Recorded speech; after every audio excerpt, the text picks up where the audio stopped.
Bismillahirrahmanirrahim. Assalamualaikum warahmatullahi wabarakatuh. Syukur alhamdulillah kita masih bertemu lagi di channel ini. Sholawat dan salam selalu dan tetap tercurahkan kepada junjungan kita Nabi Agung Muhammad sallallahu alaihi wasallam. Allahumma sholli ala sayyidina Muhammad wa ala ali sayyidina Muhammad. Harapan dan doa saya semoga saudaraku semuanya selalu diberikan kesehatan, dilancarkan rizkinya, diampuni segala dosa-dosanya, dan dianugerahi umur yang barokah. Amin ya rabbal alamin. Sahabat beriman yang dirahmati Allah, dikisahkan bahwasannya ada seorang pemuda dari Bani Israel yang menderita sakit keras hingga parah. Berobat kemana saja hasilnya tetap nihil. Si pemuda tidak berhasil mendapatkan kesembuhan.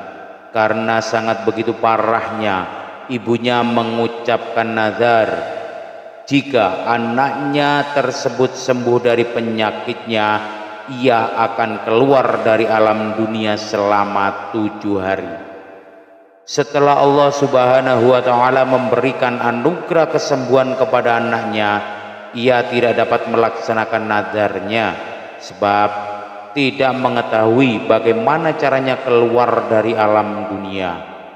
Di suatu malam ketika tidur, sang ibu bermimpi didatangi seseorang berjubah putih seraya berkata, "Penuhilah nazarmu agar kelak tidak mendapat musibah yang berat dari Allah."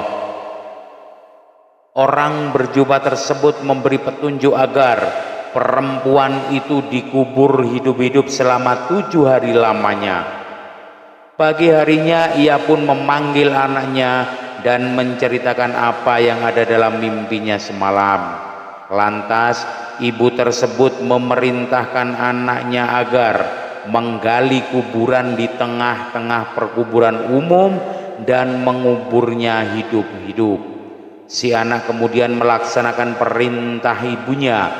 Ketika ibunya sudah turun ke liang kubur, ia berdoa, "Wahai Tuhanku, aku telah melakukan kewajibanku melaksanakan nazar, maka lindungilah aku di dalam kubur dari segala mara bahaya." Selesai berdoa, anaknya menutup kuburan itu dengan tanah.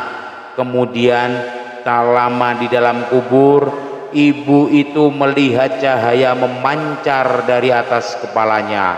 Setelah dilihat, ternyata ada lubang seperti jendela. Diintipnya lubang tersebut, alangkah terkejutnya sang ibu melihat ada taman besar. Dan di dalamnya ada 2 orang perempuan yang sedang duduk.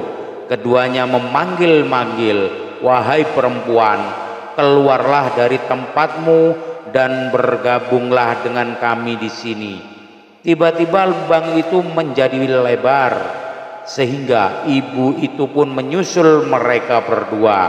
Ibu itu mengucapkan salam kepada mereka berdua, akan tetapi kedua perempuan itu tidak menjawab salam. "Kenapa kalian berdua tidak menjawab salamku?" Kedua perempuan tersebut menjawab, mengucapkan salam dan menjawab salam adalah sebagian dari ibadah dan kami sudah tidak dapat melakukannya. Di saat mereka sedang duduk di tepi telaga sambil asyik ngobrol, tiba-tiba ada seekor burung hinggap di kepala salah satu perempuan itu, lalu mengipasinya dengan kedua sayapnya. Kedua burung lainnya dihinggap di kepala perempuan kedua, lalu melukai kepalanya dengan paruhnya. Lalu ibu itu bertanya kepada perempuan pertama, "Sebab apa engkau memperoleh kemuliaan dan kenikmatan ini?" Perempuan pertama menjawab, "Semasa di dunia aku selalu patuh dan taat kepada suamiku, sehingga Allah subhanahu wa ta'ala memberikan kemuliaan padaku.